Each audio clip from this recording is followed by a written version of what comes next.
The following webinar is presented by the E-Extension Farm Energy Community of Practice at extension.org and the University of Nebraska Lincoln Extension. Hello, welcome everyone. My name is John Hay with the University of Nebraska, and welcome to today's Bioenergy Friday web seminar. We have a very timely topic today with Bruce Babcock from Iowa State University. Bruce is the Cargill Endowed Chair for Energy Economics and is a professor of economics there at Iowa State University. Today he's going to talk about anticipated impacts of RFS 2014 volumes on corn and soybean prices. And this is very timely as we are waiting with bated breath to find out what the EPA is going to say about the 2014 volumes. And we know that there's potential for any number of different impacts that could be. And Dr. Babcock is going to talk about a number of those today. So with that, I'm going to turn it over to Bruce Babcock. Welcome, Bruce. Thanks, John, and good morning, everybody. It's nice to come and talk today about the Renewable Fuel Standard. It's been in the news lately a lot, and I think it's been on, in fact, some of you might have heard about it through robocalls from the petroleum industry, trying to drum up support for modification of the RFS, so it's a big issue right now about the impacts of the RFS in both farm country, but also in terms of the future of biofuels. So what I hope to do today is try to explore a bit about the decision that EPA is making and to try to bring it down to a bit of both short-term and long-term impacts on the agricultural sector and rural areas in general. So to get started, I thought we should just make sure that all of us are familiar with what is the RFS, and it's the Renewable Fuel Standard, and it's the regulations that are put out by the Environmental Protection Agency, which is the agency that implements the federal law, and it's designed to increase biofuel consumption to replace fossil fuel consumption at its basic level. And I think it's important when we're thinking about the future of the RFS to actually figure out what it is that it was supposed to accomplish. Its most recent version was passed in 2007 when we were at the height of the Iraq war that wasn't going very well at all. We had lots of expenses and lots of troops, lots of death, and the Bush administration really was looking for some way to assure the U.S. public that maybe we wouldn't have to go through this again. So the reason why this RFS was passed in 2007, the political momentum, really was energy security and trying to increase the production of domestic fuel to reduce our imported oil. So that, I think, was the political reason why it passed. But also other reasons why it passed was the environmental community got behind it to reduce greenhouse gas emissions by using renewable energy rather than fossil fuels. And always there is that rural economic development was a big reason because most of the feedstock sources and biorefineries are located in rural areas, and so you have increased rural economic activity. So these are the three main objectives. Now, if you go up to the top bullet point there, you can see that these objectives are going to be met by substituting renewable fuel for fossil fuel. So immediately you see a conflict from the oil companies that are in the business of producing fossil fuels, fossil gasoline. So to achieve the objectives, essentially, you have to take market share away from oil industry. And so you can see why they might object to implementation of the RFS, and so that's kind of leading to where we are today. So just to review a little bit about how successful, we've been, the U.S. produces about 1 million barrels per day of biofuels in terms of equivalent crude oil. That's about the same as the Bakken field in North Dakota, which has been really celebrated for reducing our oil imports from, and so you can see that the biofuels and the Bakken field are about equal in terms of their contribution to substituting domestically produced energy from imported energy. It's clearly also helped foster unprecedented profitability for crop farmers, which has trickled down into more economic activity in rural areas. And really we've seen the last 7 years as profitable of an agricultural sector as we've ever seen. It has also fostered lots of investment in technology development in terms of making the existing corn ethanol plants more efficient, but also we're seeing new investments in second-generation biofuels in plants. So it has also done that. And in terms of greenhouse gas emissions, the more efficient corn ethanol plants really reduce greenhouse gas emissions by about 50% relative to gasoline, and biodiesel from different feedstocks reduces greenhouse gas emissions by more. So essentially, it's fairly odd, I think, for a federal policy to actually achieve its objectives. And I think that there's an argument that can be made that this policy actually has achieved its objectives. So what's the issue if it's achieved its objective? Well, right now, the amount of ethanol that is blended in the U.S. gasoline supply is almost 10%. It's and that's an E10 or 10% ethanol blends. It's actually about 9.7, 9.8% because there's still a small percentage of E0 that's sold in the United States. But for all intents and purposes, almost every gallon of gasoline sold in the United States has 10% ethanol in it. But the ethanol mandates starting in 2014 really are slated to move beyond the E10 level. Now, E10 is easy to achieve because all U.S. cars are manufactured and certified to run on E10. If you go beyond E10, you can do so, but it takes either a flex fuel vehicle using E85, or you can use E15 or 15% ethanol. And the Environmental Protection Agency says model year 2001 and later cars can use E15, but the automobile manufacturer says, well, EPA may say that, but our cars were not certified and are not built to run on E15. And so GM has certified their cars model years 2012 and after. Ford is 2013. Toyota and others are starting, some of them in 2014, to certify their cars. So there's a real battle going on between the acceptability of E15 in the marketplace in terms of use in the cars. And so there is some hesitation to go beyond. So E10. So really, E10 is kind of at a break point, if you will, in terms of the amount of ethanol that can actually be consumed in the marketplace. So a little bit about the politics and economics. I've alluded to that, and it's pretty clear that the oil industry does not want mandates to increase further. There's two reasons for that. The first reason is that, as I indicated earlier, any further increase in ethanol consumption takes away their market, and they simply are fighting for market share. But a second reason, a little more subtle, is that they've learned to make a lot of money on E10.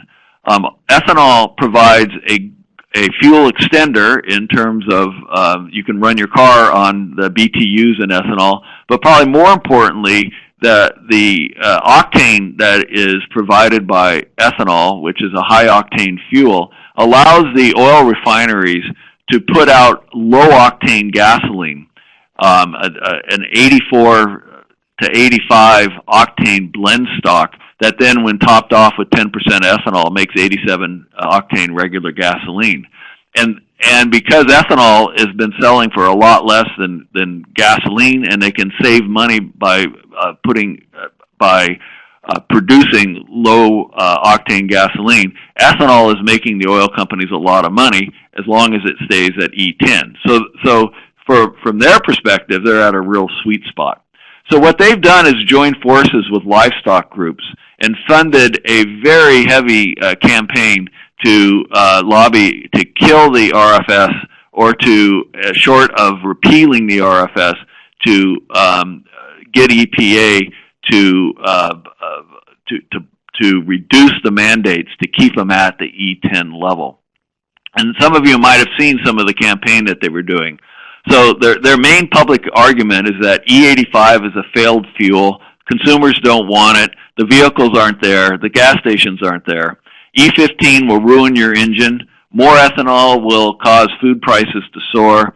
And if mandates, the ultimate threat that they use is if mandates increase, the only way they can comply with increased mandates is to cut the gasoline to U.S. consumers, thereby causing economic ruin. And you might think that I'm engaging in a bit of hyperbole here, but in fact I'm saying almost wrote what their campaign is. And I just came from a meeting in Washington, which is trying to find some middle ground on this RFS, and the oil industry is sticking to this campaign, and even in behind closed doors. So this really is their belief. And some of you might have seen I just thought I would share a little bit about this. There's commercials on television that are doing this. There's robocalls, and there's print ads. So here's a poor guy that's in the repair shop because of higher ethanol caused some problem with his engine. Here's a lady broken down on the side of the road, caused by E15 and engine damage, and she's blaming ethanol. So call your congressman or a tow truck operator. And so it's really a fear campaign. And then the livestock industry gets into it a bit, and it's not all the livestock industry, but a big portion of it. And talking about how food versus fuel is causing livestock prices to increase dramatically. Of course, those who follow the livestock industry know that livestock prices have increased dramatically real recently. At the same time, corn prices have been coming down, primarily because of a big drought in Texas cut the cattle herd, and big export demand for U.S. pork has increased pork prices substantially. So anyway, I thought I would share that with you to show what is going on, in case you haven't heard it a bit. So why did the petroleum industry and livestock groups really start to join forces now? Well, the reason is that 2014 is actually the first year in which mandates were slated to rise above levels that can be met with 10% ethanol blends. If you think that 13 billion gallons is needed to put 10% ethanol in every gallon, that's E10, the mandates were supposed to go to 14.4 billion gallons in 2014 and 15 billion gallons in 2015. Up until now, we've been able to meet the mandates by blending in E10 and the use of carryover credits from excess blending in previous years. But 2014 was the first year when we wouldn't have enough excess carryover credits, so that in fact we were going to have to blend more ethanol in the gasoline supply than E10. And so the oil industry, I think, really thinks that this is their last year, that they better stop it now. And basically, the oil industry really believes is arguing anyway, that compliance with the RFS will ruin the U.S. economy, and compliance is physically impossible after 2015 without ruining the economy. So what happened? Well, this big campaign was successful. The EPA has proposed in a proposal that was leaked in August, so we've known it since August, but the EPA has proposed to reduce ethanol mandates to 13 billion gallons. That proposal was a proposed rule made in November by the Environmental Protection Agency. The stated reason is the number of E85 and E15 fueling stations is not sufficient to allow consumption to exceed 13 billion gallons. It's a clear victory for the oil industry, and the final rules will be issued after a public comment period that I say we're in right now. It just ended. I heard a presentation by EPA last week at the National Ethanol Conference that June 20th is when, or the end of June, actually he said springtime, and he said they will issue their final rule, and Chris Grundler from EPA said, and I know that spring ends on June 20th. So they're really targeting June 20th to release the final rules. There's been some hints that EPA is going to back off this proposed rule, but we'll have to just wait and see what happens. So what's at stake? So finally, after that introduction, I'm going to get to the point of the title of the talk. So what I've graphed here is the monthly corn prices since 2006. I thought this would give a nice historical view as to what's happened to corn prices. And you can see that we had record high corn prices. This is the monthly corn price received by farmers in the United States. And so you can see we had record high corn prices in May 2008 that corresponded with the sharp run-up in crude oil prices that occurred in the spring of 2008. Then we had the Great Recession, took the top right off the corn prices. But then we see that the corn prices marched straight back up and hit record levels due to the drought of 2012. And now they've fallen, as you can see, a lot, and they seem to have stabilized at something more than $4. So that's kind of the where we've been with corn prices. And if you want to understand why those corn prices went so high, let me go back a little bit. Why they went so high in the 2012-2011 period. We can look at a scatter diagram of scatter plot of the actual corn yields from 1990 to 2013. Then if I fit a trend line that all of us were believing was the future, those of us who follow corn. So if I fit a trend line that was estimated from data from 1990 to 2010, you can see that people were expecting U.S. corn yields to go through 160 and then keep going up. So you can see that we've actually had, based on that old trend line, you see that we've had 4 years in a row of below trend yields in the United States. So our acreage has gone up a lot, but our yields have not kept up with what we thought was a new renaissance in corn yields. But I think that renaissance in corn yields was dependent on good growing conditions. We simply haven't had good growing conditions.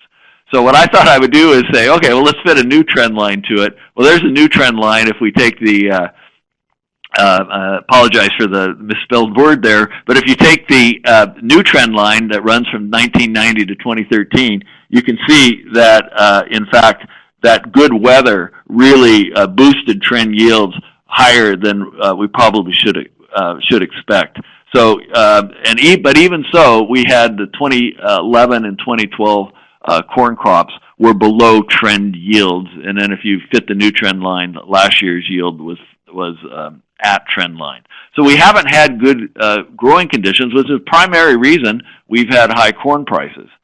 Here's the soybean prices, and the story's similar, but soybean prices have been ramping up more steadily than corn prices. They've been less boom and bust than corn prices, and soybean prices have been driven primarily by soybean meal prices and big demand for protein in Asia and around the world, and so that's keeping soybean prices high. But you still see some moderation in soybean prices, and again, you can see just sitting trend yields that we've had 3 years in a row where trend yields in the United States have not kept up. So what I wanted to do is calculate a little bit about the. So what I've tried to do here is explain a bit why corn prices have been and soybean prices have been so high. It's been good demand combined with poor yields in the United States, and sometimes poor yields around the country, around the world, which has kept soybean and corn prices high. So how important is the RFS to corn and soybean prices? Again, getting right at the point of the title of my talk. So I think there's no doubt that the oil companies, even if the RFS is repealed, like ethanol. But they only like it at an E10 level because they make a lot of money off of ethanol at E10. So I think that it's likely that we're going to have 12 to 13 billion gallons, and I wrote 13 billion gallons here, of corn ethanol is going to be produced in the United States, even if the RFS is repealed. Now, at most, 15 billion gallons is going to be produced for the next few years, because that's the capacity of the corn ethanol industry in the United States, is about 15 billion gallons. So essentially, the RFS can either push consumption and production to 15, or consumption and production will fall to 13. So there's about 2 billion gallons that are at stake of corn ethanol in terms of what might happen to corn demand. For biodiesel, what I'm doing is a worst case and best case scenario for biodiesel. I think if you completely got rid of the RFS, the worst case scenario is that no gallons of biodiesel would be produced from soybean oil. There would still be biodiesel produced from lower cost feedstocks, including waste grease, corn oil extracted from ethanol plants, and tallow and animal fats. And at most, I think we would have 1.1 billion gallons of biodiesel produced from soybean oil. So this slide, I'm just trying to give an idea of what's at stake perhaps for demand for corn and soybeans from the RFS. So about 2 billion gallons of corn ethanol and about 1.1 billion gallons of biodiesel made from soybean oil. And probably the 1.1 billion gallons overstates the range, but I just wanted to, kind of create some scenarios here. So if you look at the direct effects on feedstock demand from this range, so if you think about 2 billion gallons of corn ethanol, that's about 500 million bushels of net corn. When I say net corn, I'm taking into account the value of distillers grains in the feeds system from the production of ethanol. As you can see, you don't get 4 gallons of corn ethanol per bushel of corn processed. You get about 2.8 gallons, but you get about almost 4 gallons of ethanol per net bushel of corn when you take into account the distillers grains that go back into the feed market, displacing some of the corn that was taken out.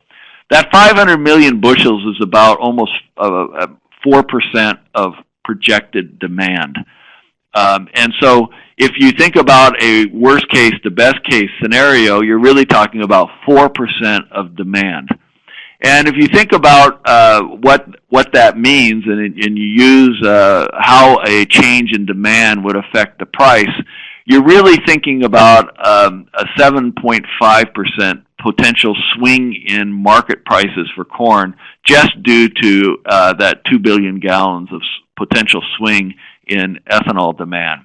And if you got $4.50 corn, that's about 34 cents per bushel potential change in price. So the potential demand by ethanol plants for corn does have an effect on the corn price, but it's not like driving it to $3 per bushel or $6 per bushel. It's really in the $4, remains in the $4 range, plus or minus 34 cents a bushel on with regards to corn prices. Now, I know that you think, well, this is pretty back of the envelope, but that's correct. But if your model that I'm going to present a little bit later doesn't agree with back of the envelope calculations, it's probably because the model's wrong. So this is a reality check. Do the same thing for feedstock demand on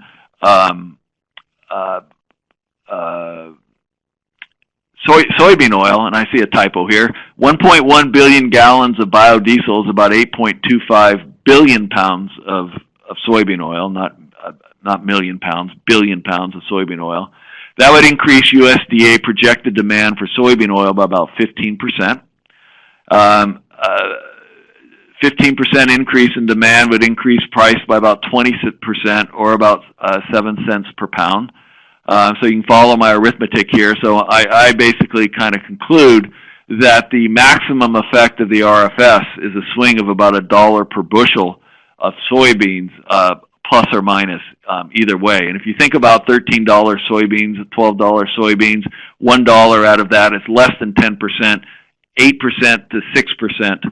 Somewhere in that price range is the potential impact of the RFS on soybean prices. But the actual effects will be smaller than that. That's the direct effect.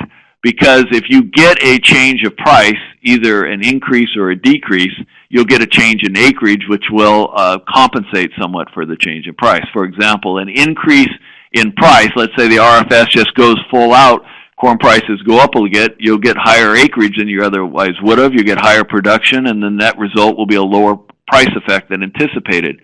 Similarly, if you get a reduction in a price, the acreage will go down, and the price will be higher than you would have anticipated due to the supply response. So there's some attenuation of the effects that of the potential effects from the RFS. For ethanol, the export demand also needs to be taken into account. Export demand is really strong, so it's very unlikely that ethanol production will fall to 13 billion gallons.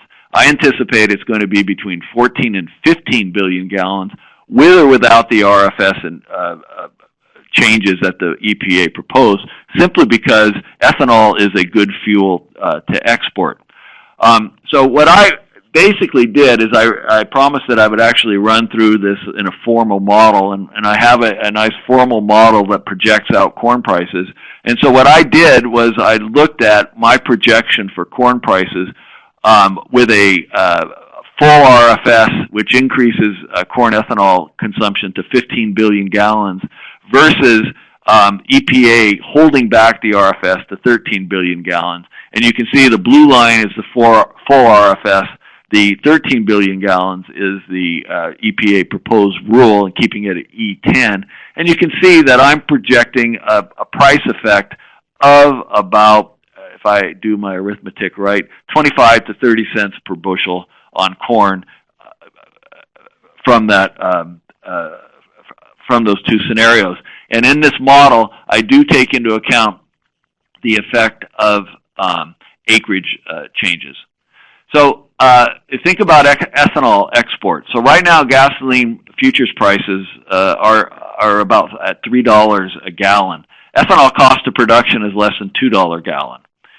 Think about the demand for ethanol at $2 versus gasoline at $3. So gasoline importers have a strong incentive to substitute ethanol for gasoline imports. The octane value also creates value. So even if EPA says domestic consumption won't exceed 13 billion gallons, the ethanol plants are going to run higher levels of production, and the surplus will be exported. I think there's no doubt about that. So the price effects that I projected in this model will be lower than I'm projecting here. So for corn anyway, the RFS, in the short run anyway, doesn't have all that much effect as long as export markets are open. But the longer run, I think, for agriculture, we have a longer run concern in rural areas should have a concern, is that the EPA proposed rule really creates a precedent for E10. That is that EPA is arguing that they can't expand the RFS because the infrastructure is not there. But the problem is that the infrastructure to increase blending won't really get built because the oil company doesn't want it built, and because so it won't get built unless EPA forces it to get built by expanding mandates. So by EPA saying, well, we can't expand the mandates, the RFS volumes, until the infrastructure gets built. Well, it'll never get built because unless EPA forces it to get built, it just won't get built. So the future of the advanced ethanol industry, those new plants that are coming online and a potential future industry that's trying to take cellulosic materials and create ethanol out of it, they don't want to play a what I call a shrinking negative sum game with corn ethanol. That is, the EPA precedent, and you see political movements in Congress right now trying to basically keep everything at E10. So if you were to get advanced ethanol to come online, the only room for it would be created by a cut in corn ethanol. So I think that that's a longer run concern. And I think to avoid this, the EPA really does need to push beyond E10 with the RFS. Otherwise, I think we can pretty much kiss that budding industry, the cellulosic ethanol, advanced ethanol industry, goodbye in the United States. And so it is budding. I thought I'd show you a picture for those of you who aren't around central Iowa or north central Iowa. These stacks of corn stover have been sprouting everywhere around the DuPont plant and around the Poet plant up in Emmitsburg. And so this is a stack of corn stover that is being collected by DuPont cellulosic ethanol. So this cellulosic ethanol is a reality now. It's not 5 years away. The plant should be start operation, or at least being commissioned later this year, and the Poet DSM plant in Emmitsburg should start operating this year. When I said a shrinking sum game, I'm really saying is if you look at U.S. gasoline consumption, it has been shrinking since 2007, where it reached a peak. And the projections are because of the increased miles per gallon standards that the Obama administration has passed, that U.S. gasoline demand will continue to shrink into the future. So if you think about an ethanol industry that is stuck at E10 because the EPA has decided that E10 is as far as we can go, and then your gasoline consumption is falling, that means that your E10, the amount of ethanol you need to blend into a shrinking gasoline consumption level, will be shrinking as well. That's why I call it a shrinking zero-sum game for ethanol if the EPA decision holds forth.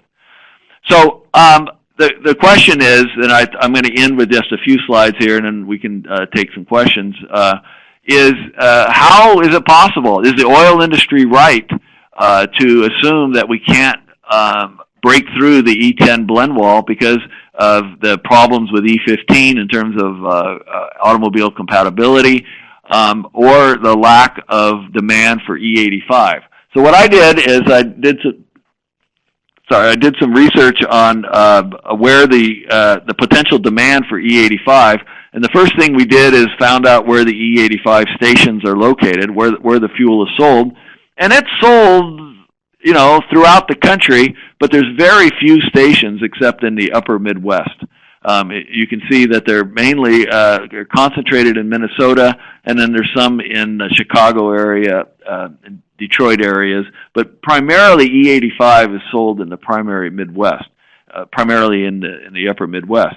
And if you look at where the concentration of flex fuel vehicles are, you can actually see that they're down in the wherever major metropolitan areas are. Right now, this is a little bit old data. I think we have about 16 to 17 million flex vehicles out there in the vehicle fleet. And the problem, of course, is to try to match the flex vehicles with the E85 and to price it right. So you can see here that so what we did is we matched every flex vehicle to see how far they would have to drive to an E85 pump, and then said, well, if you priced it right, how much E85 would people buy? So if you have no further investment in E85 fueling infrastructure, we calculate if you price E85 to make sense, to make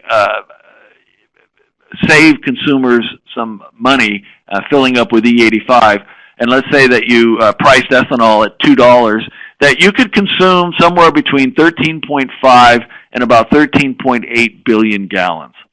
Now, that doesn't sound like a lot of ethanol, so about 500 to 700 million extra gallons of ethanol. But you got to remember that the blend wall at 13 is supposed to be an immutable barrier. But in fact, we found that if you just take the existing infrastructure and you push the mandates a bit beyond E15, you push the mandates a bit beyond E10, that in fact you can break through that blend wall with the existing locations of the FFVs and the existing infrastructure.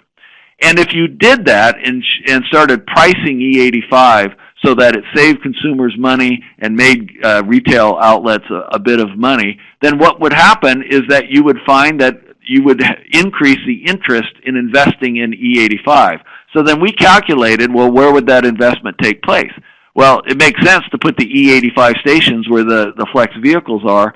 And so what would happen if you invested in 2,500 new stations or 5,000 new stations or 7,500 new stations, and you priced E85 at parity with gasoline, then you can see as you increase the number of stations, see if I got that. If you increase the number of stations to 2,500 to 5,000 to 7,500, you could break through and increase ethanol consumption above 15 billion gallons. And that's beyond what the U.S. ethanol industry can make. So it's really up to the EPA to decide if they want to break through that blend wall by increasing the mandates or not. The oil industry simply is not correct that it says it's an immutable blend wall. And so essentially this shows the importance, especially if we want to expand second generation ethanol, they're going to need some room to sell that. And the only room that they will have, unless they're going to reduce corn ethanol market share, which they don't want to do in terms of a shrinking zero-sum game, the EPA is going to have to break through the blend wall through the RFS.